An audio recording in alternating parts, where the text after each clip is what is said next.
Actually, this is the poverty rate in Japan, according to the Ministry of Health, Labor and Welfare, who examined this in 2012. As you can see, poverty is present even in Japan, and it's one of the issues that should be considered seriously. However, what is poverty? The United Nations Development Program defines poverty as a state of inability to access the most basic things and services, such as education, work, food, healthcare, drinking water, housing, and energy. There are two types of poverty. The first is absolute poverty. It's often seen in developing countries. The World Bank states that absolute poverty is for people who live on less than $1.19 a day, which is about 200 Japanese yen. The second is relative poverty. It's often seen in developed countries. It indicates living in a poorer state than the majority of people in a certain population. In Japan, 1 in 6 people are in a state of relative poverty. From this, we can see that poverty is an issue which we Japanese should be tackling seriously. In order to fundamentally resolve poverty, I think it's necessary to make efforts across the country and around the world. And at this time, I would like to talk about something we can do here on our own. That is the food drive. A food drive is an activity to bring surplus food from home to schools and workplaces where it can be collected and donated to local welfare organizations, facilities, and other food banks. The collected food is suitable for meals for the various situations, such as elderly people having financial difficulties, those escaping from domestic violence, single mothers or fathers and their children, refugees, and so on. Although it's a concept unfamiliar to Japan, it has been popular since they began in the 1960s in the United States. This activity not only solves the number one no poverty of 70 SDGs, but also other SDGs, such as number 3, good health or well-being, number 11, sustainable cities and communities, number 12, responsible consumption and production, and number 17, partnerships for the goals. A group of us at Seinan Gakuin University are working on food drive. In fact, I have donated food. Our university has been conducting this activity about 3 times a year since 2017. The changes in the amount of collected food are shown here, but a lot of cooperation is still needed. When I talked to my classmates, many people didn't know about this activity. It's a pity that they hadn't known about such an easy-to-work activity.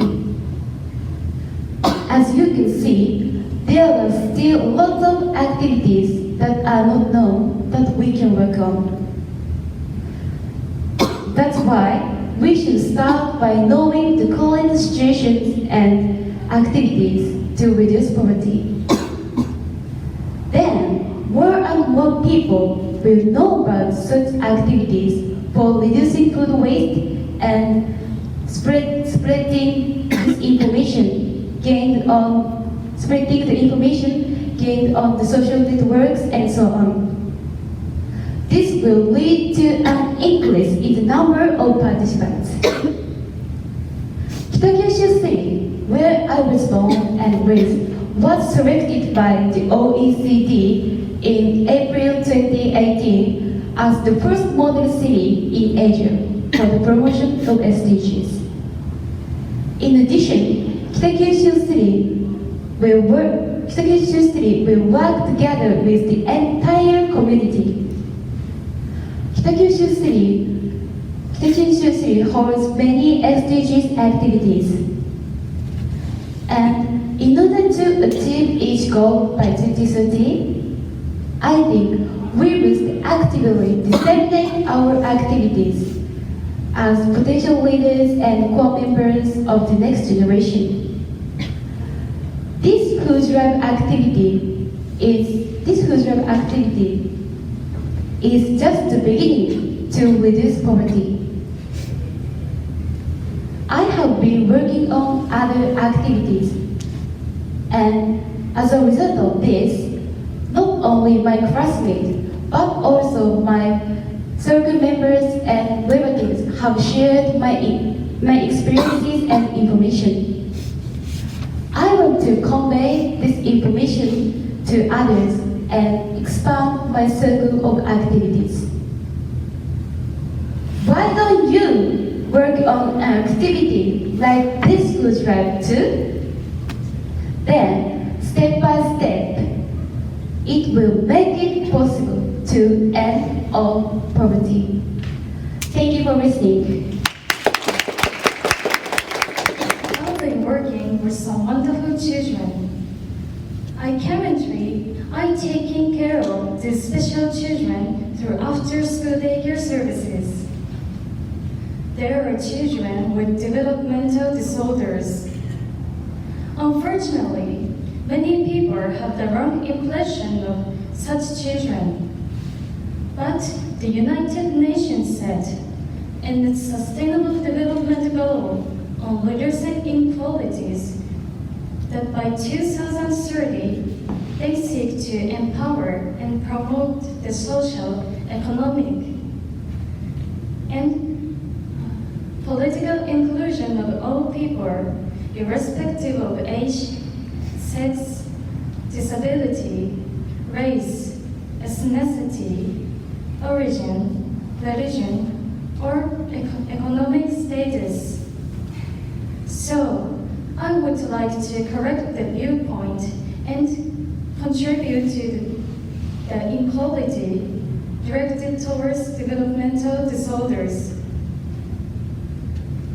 How do you feel when you meet a child with developmental disorders? Are they selfish or troublesome child? I'll explain why some people think so.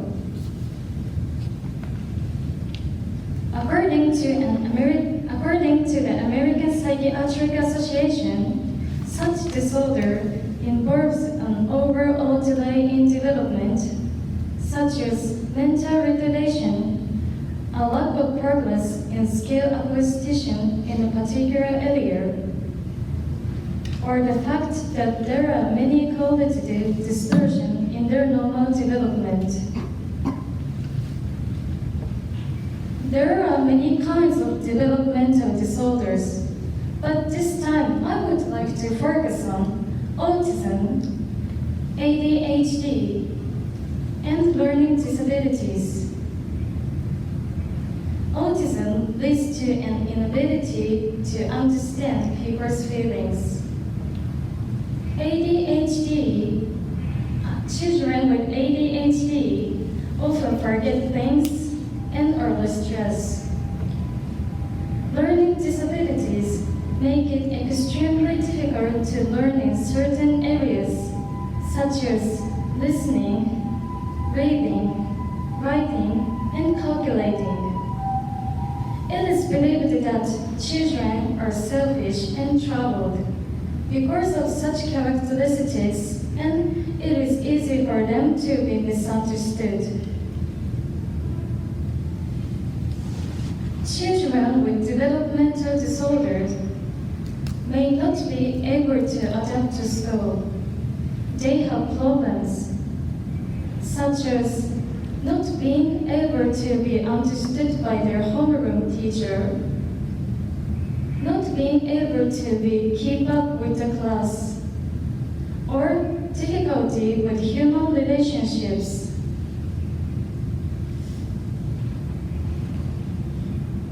And also, it is very difficult for their parents to raise such children.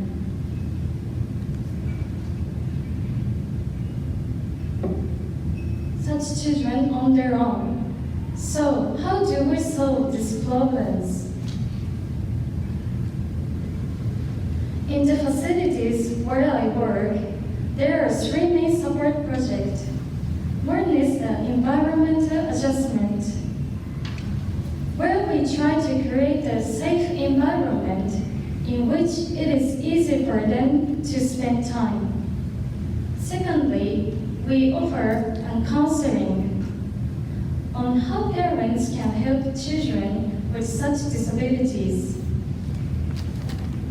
Finally, we provide occupational therapy.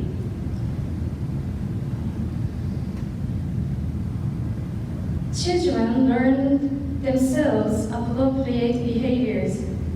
For example, suppose I met a child who has had a fight with a friend, feels uncomfortable, gets angry, and hits something. I'll teach them how to control their feelings by saying, let's move to a quiet place and calm down. The purpose of this project is to improve their quality of living, and they can lead a fulfilling life by allowing them understand their characteristics.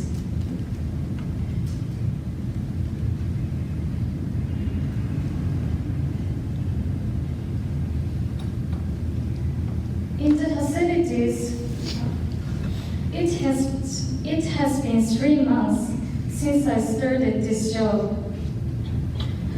At first, the work did not go well, as I worried about how to communicate with children.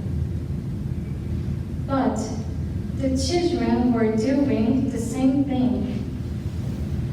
They thought hard about why I can't do it well. So I want to support these children. I need your help to create a safe environment for them.